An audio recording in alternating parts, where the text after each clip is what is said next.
أعوذ بالله من الشيطان الرجيم. بسم الله الرحمن الرحيم. ولا أقول لكم عندي خزائن الله ولا أعلم الغيب ولا أقول إني ملك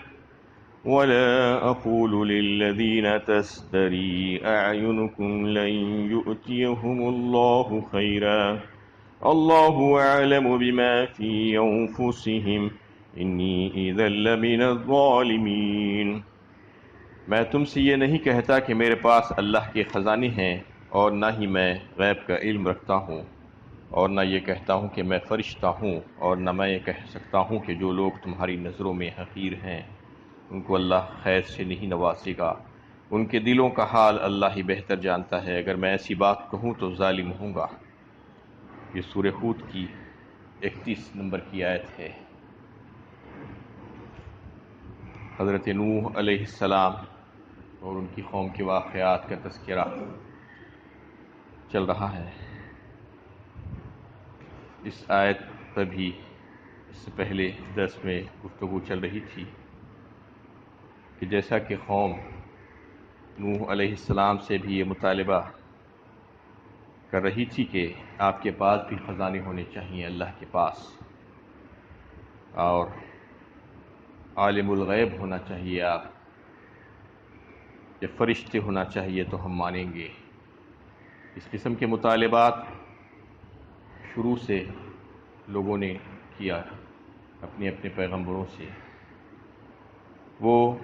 نبوت اور رسالت کے منصب کو سمجھے ہی نہیں، وہ یہ سمجھتے رہے کہ نبی اور رسول کا مطلب یہ ہے کہ کوئی ایسی مخلوق ہونی چاہیے کہ وہ ہمارے مطالبات کو پورا کر دیں، اور ہمیشہ سے وہ یہ سمجھتے رہے کہ وہ خدائی صفات ان میں دیکھنے کے متمنی رہے. اس وجہ سے اس قسم کے مطالبات انہوں نے نبیوں سے کیے. ان تمام مطالبات کی نفی کرائی گئی. اس میں حضرت نوح علیہ السلام نے کہا کہ خزانوں سے میرا کوئی تعلق نہیں ہے، اور نہ میں عالم الغیب ہوں، میں نہیں جانتا کہ غیب کی باتیں، لیکن اتنا ہی جتنا اللہ تعالیٰ مجھے بتاتے ہیں. اور میں نے یہ دعویٰ نہیں کیا کہ میں فرشتہ ہوں، بلکہ میں تو ایک انسان ہوں. اسی طریقے سے مطالبات سید الانبیاء صلی اللہ علیہ وسلم سے بھی کرتے تھے. قوم مشرکین مکہ ماننے کے لیے تیار نہیں تھے، مختلف قسم کے مطالبات آپ سے کرتے ہیں. آپ صلی اللہ علیہ وسلم کی زبانی بھی اللہ تعالیٰ نے بالکل ایسے ہی کلمات کے ساتھ اس کی تردید کروائی. سورہ انعام 7ویں پارے میں اس کی تفصیل آئی ہے. کہا گیا کہ قُل لا اقول لکم عندی خزائن اللہ ولا اعلم الغیب ولا اقول انی ملک ان اتبع الا ما یوحى الی. تو وہاں پر بھی جو ہے خل کے ساتھ کہا گیا. خل کا مطلب یہ ہے کہ اس میں تاکید لانے کے لیے آپ صلی اللہ علیہ وسلم کی زبانی کہہ کر کے جو آپ سے پوچھا جا رہا ہے، سوال کیا جا رہا ہے، جو اعتراض کیا جا رہا ہے، کہہ دیجیے آپ قُل لا اقول لکم عندی خزائن اللہ.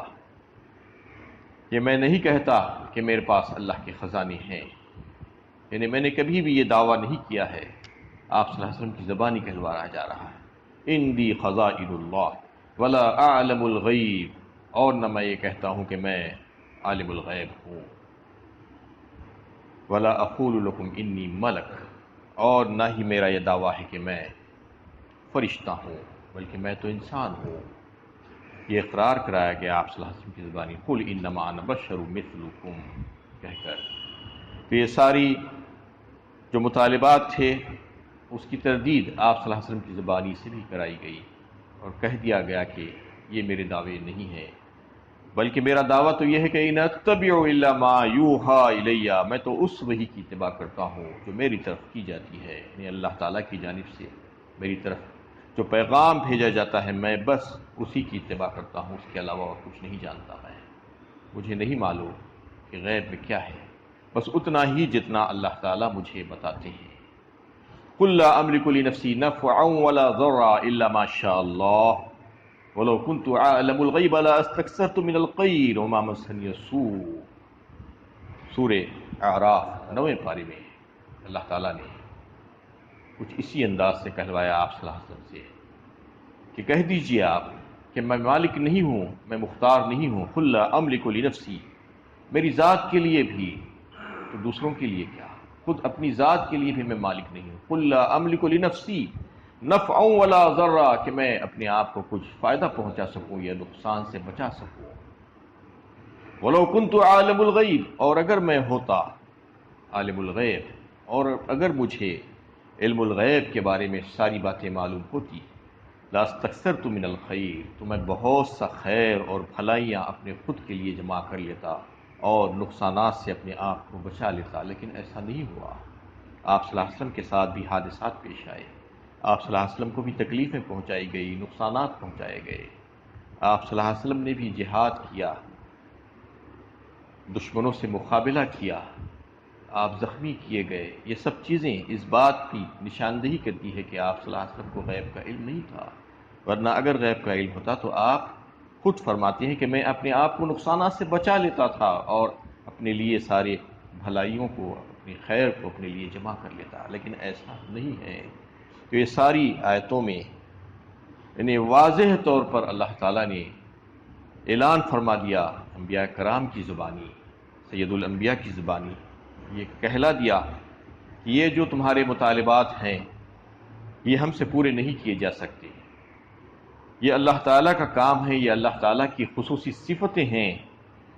کہ خزانے جو ہے اللہ تعالیٰ کی اللہ ہی کے پاس ہیں، انہوں نے اس کے اختیارات اور تصرفات کسی کو نہیں دیے ہیں، اور علم الغیب کا معاملہ بھی بالکل علام الغیوب اللہ تعالیٰ ہی ہے۔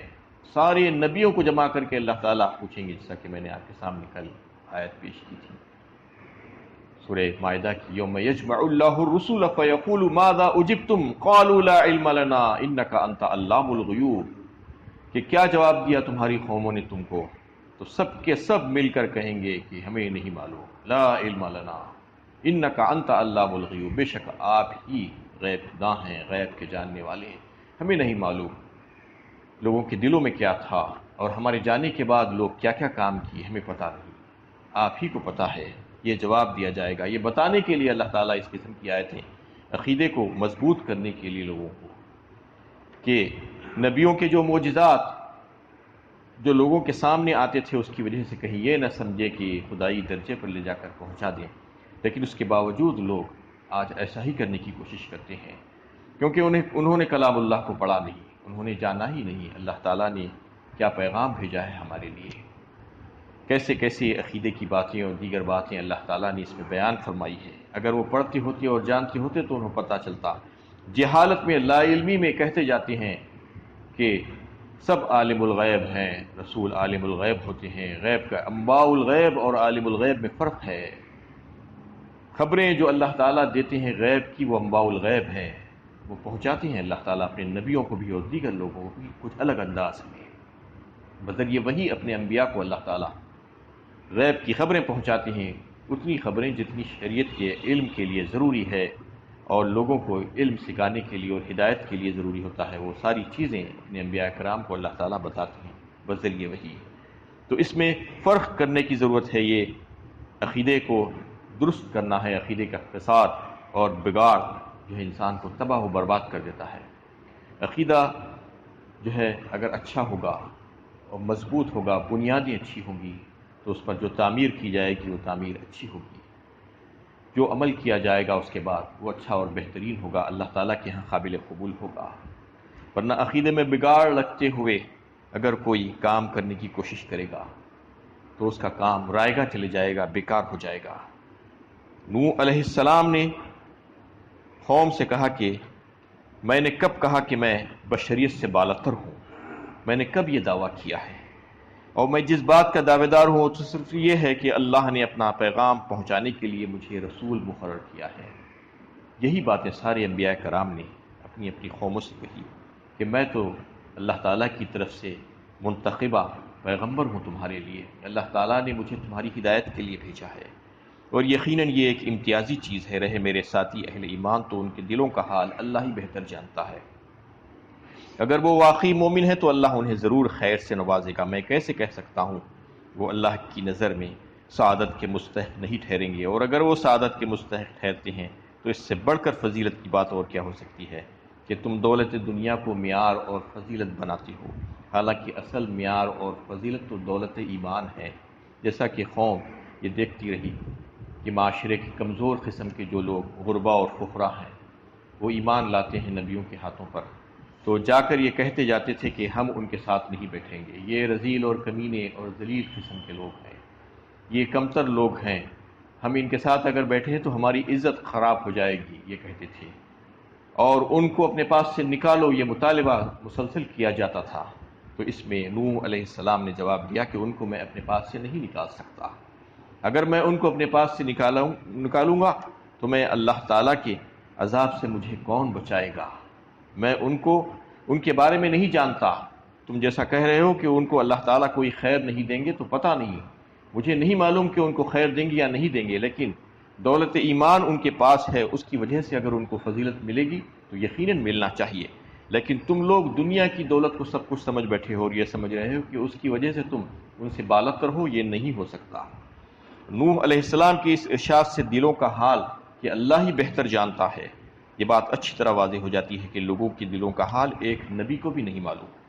کہ جا اولیاء اور بزرگوں کو کیا معلوم۔ جب ایک نبی اپنی زندگی میں دلوں کا حال نہیں جانتا اور اپنی وفات کے بعد کس طرح جان سکتا ہے؟ یہ بات اولیاء پرستی اور خبر پرستی کی جڑیں کاٹ ڈالتی ہے، کہ جو یہ کہتے ہیں کہ ولی سب کچھ جانتے ہیں، فلاں سب کچھ جانتے ہیں، اللہ تعالیٰ اپنے اولیاء اللہ کو اختیارات دے کر رکھے ہیں، تصرفات کر سکتے ہیں، وہ کائنات میں جو چاہے کر سکتے ہیں، سب سارے کے سارے خزانے ان کے ہاتھوں میں ہیں، وہ جس طریقے سے چاہے بانٹ سکتے ہیں، جس طریقے سے چاہے روک سکتے ہیں۔ یہ سب غلط عقیدہ ہے، باطل عقیدہ ہے، اس کی جڑیں کٹ جاتی ہیں ان آیتوں کی سمجھنے کے بعد کہ اللہ تعالیٰ نے تو جو ہے انبیاء کو بھی نہیں دیا تھا یہ اختیار، حتیٰ کہ سید الانبیاء کے پاس بھی نبی مکرم صلی اللہ علیہ وسلم سے بھی کہلوا دیا گیا کہ میں عالم الغیب نہیں ہوں، میرے پاس اللہ کے خزانے نہیں ہیں، میں نے کبھی بھی یہ دعویٰ نہیں کیا ہے، میں اپنی ذات کے لیے بھی اس بات کا مالک نہیں ہوں، میرے پاس ایسے اختیارات نہیں ہیں۔ آپ صلی اللہ علیہ وسلم کی زبانی کہلوا دینے کے باوجود بھی اگر کوئی نہیں ماننا چاہتا تو نہ مانے، یہ قرآن کی آیتوں کا انکار ہے۔ تو اس میں بالکل واضح کر دیا گیا کہ اللہ تعالیٰ ہی جانتے ہیں لوگوں کے دلوں میں کیا ہے، اور ان کو جو ہے فضیلت جو ملے گی وہ مال و دولت کی وجہ سے نہیں ملے گی، بلکہ ان کے دلوں میں جو چیز چھپی ہوئی ہے اس کی وجہ سے ملے گی، اور اس کے بارے میں سوائے اللہ کے اور کوئی نہیں جانتا۔ جو قلب اپنی گہرائیوں سے اس کو پاک و صاف کرے، اللہ تعالیٰ کو یاد کرتا ہے، تو پھر اللہ تعالیٰ کے پاس اس کا مقام ہے،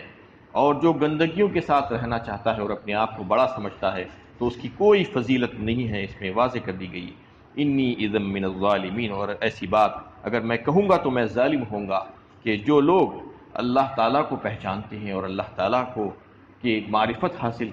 کرنے کے لیے لگے ہوئے ہیں، چاہے وہ مال و دولت میں پیچھے رہے ہوں، لیکن میں ان کے بارے میں یہ نہیں کہہ سکتا کہ اللہ تعالیٰ ان کو خیر سے نہیں نوازیں گے۔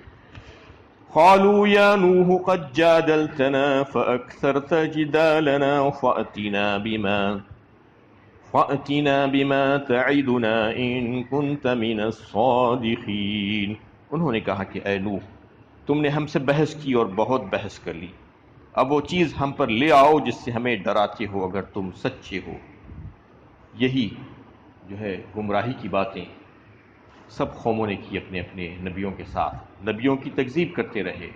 جب نبیوں نے ان کو ڈرایا عذاب سے کہ اگر نہیں مانو گے تو عذاب آئے گا اللہ تعالیٰ کا، تو ہٹ دھرمی اور کی انتہا پر پہنچتے ہوئے یہ کہتے کہ عذاب کا جو تم ہم سے وعدہ کر رہے ہو لے کر آؤ، اگر تم سچے ہو تو عذاب ہم کو لا کر دکھا دو۔ تم نے ہم سے خوب بحث کی، اب بحث بند کرو اور وہ عذاب لے کر آ کر دکھا دو۔ جبکہ ان کو تو یہ کہنا چاہیے تھا کہ اگر تم سچے ہو تو ہمارے لیے دعا کرو کہ اللہ تعالیٰ ہم کو ہدایت سے نواز دیں، ہمارے دل کو کھول دیں اور ہم میں قبولیت کی صلاحیت آ جائے۔ یہ کہنے کے بجائے ہٹ دھرمی سے کہہ رہے ہیں کہ اگر تو سچا ہے تو لے آ، عذاب لا کر دکھا دے، نبیوں سے مطالبہ کیا جاتا ہے۔ قال انما یأتیکم بہ اللہ ان شاء وما انتم بمعجزین۔ اس نے جواب دیا وہ تو اللہ ہی تم پر لائے گا اگر چاہے گا، اور تمہارے بس میں نہیں ہے کہ اس کو روک سکو۔ حضرت نوح علیہ السلام نے کہا کہ میں عذاب کو نہیں لا سکتا، یہ میرے اختیار میں نہیں ہے، بلکہ یہ تمام تر اختیارات صرف اور صرف اللہ ہی کے پاس ہیں۔ اللہ تعالیٰ ہی کی مشیت پر موقوف ہے کہ وہ کب عذاب لائے گا، اور جب عذاب آئے گا تو ٹلے گا نہیں، یہ سمجھ لو، اور تم اللہ تعالیٰ کو عاجز نہیں کر سکتے اور اس عذاب کو روک نہیں سکتے۔ عذاب کا نہ آنا، اس میں تاخیر ہونا، اس بات کی علامت نہیں ہے کہ مجرمین کو چھوڑ دیا گیا ہے، نہیں، بلکہ اللہ تعالیٰ ڈھیل دیتے جاتے ہیں، موقع مہلت دی جاتی ہے تاکہ لوگ اپنی اصلاح کر کے گناہوں سے باز آ جائیں۔ لیکن لوگ اگر باز نہیں آنا چاہتے اور یہ سمجھتے ہیں کہ ان کی کوئی پکڑنے والا نہیں ہے اور ان کے کرتوتوں کو کوئی نہیں دیکھ رہا ہے، تو یہ ان کی غلط فہمی ہے۔ اس میں بتایا جا رہا ہے کہ اللہ تعالیٰ عذاب لائیں گے، لیکن وہ کس وقت لائیں گے مجھے نہیں معلوم، یہ اللہ تعالیٰ کے علم میں ہے۔ وما انتم بموجدین، لیکن تم یہ سمجھ لو کہ تم ان کو عاجز نہیں کر سکتے۔ ولا ينفعكم نصحي إن أردت أن أنصح لكم إن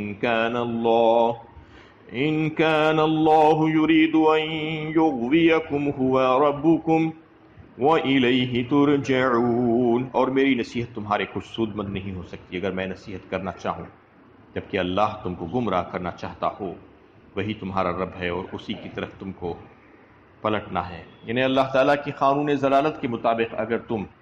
ہدایت کے دروازے تم پر بند ہو گئے، یہ کیوں ہوتے ہیں؟ حق سامنے آنے کے باوجود بار بار جھٹلاتے جانا اور ماننے کے لیے تیار نہیں ہونا، اس کے بعد اللہ تعالیٰ مہر لگا دیتے ہیں، ختم اللہ علی قلوبہم وسمعہم وعلی ابصارہم، بند کر دیا جاتا ہے حق کا راستہ ان کے پاس، جو کانوں کے ذریعے سے اور آنکھوں کے ذریعے سے اور دل کو سمجھنے کی جو صلاحیت ہے وہ ختم کر دی جاتی ہے، پردہ ڈال دیا جاتا ہے آنکھوں کے سامنے، کیونکہ حق آنے کے باوجود اگر کوئی قبول کرنا نہیں چاہتا، بار بار اس کو جھٹلاتا جاتا ہے، تو اللہ تعالیٰ کا قانون ضلالت کام کرنے لگتا ہے اور اس کے لیے ہدایت کے دروازے بند ہو جاتے ہیں، اب اس کے پاس حق نہیں پہنچ سکتا۔ تو فرمایا گیا تو میری خیر خواہی اور نصیحت کا تم پر کوئی اثر نہیں ہو سکتا اگر ایسا وقت آ گیا ہے۔ کلا بل ران علی قلوبہم، جیسا فرمایا گیا سورہ مطففین میں کہ ان کے دلوں پر زنگ چڑھ گیا ہے، اب یعنی حق کو جھٹلاتے یہ حال ہو گیا ہے کہ دھبے پڑتے پڑتے قلب پر وہ پورے کا پورا سیاہ ہو گیا ہے، اب اس میں حق نہیں پہنچ سکتا۔ ولا ينفعكم نصحي ان اردت ان انصح لكم، اگر میں چاہوں بھی نصیحت کرنا چاہوں تو تم کو ہدایت نہیں دے سکتی، تم کو فائدہ نہیں پہنچا سکتی، جبکہ اللہ تعالیٰ نے تم کو گمراہ کرنے کا فیصلہ کر لیا ہے اگر تو۔ ان كان اللہ يريد ان يغويكم هو ربكم وإليه ترجعون، اور جان لو وہی تمہارا رب ہے اور اسی کی طرف تم کو پلٹنا ہے، کہیں اور نہیں جانا ہے۔ تم کو حساب و کتاب محاسبہ اعمال کے لیے اسی رب کے پاس جانا ہے، سب کو وہیں پر جانا ہے، اور جا کر تمہاری زندگی کے جو اعمال جو کرتوت تم نے کیے ہیں اس کا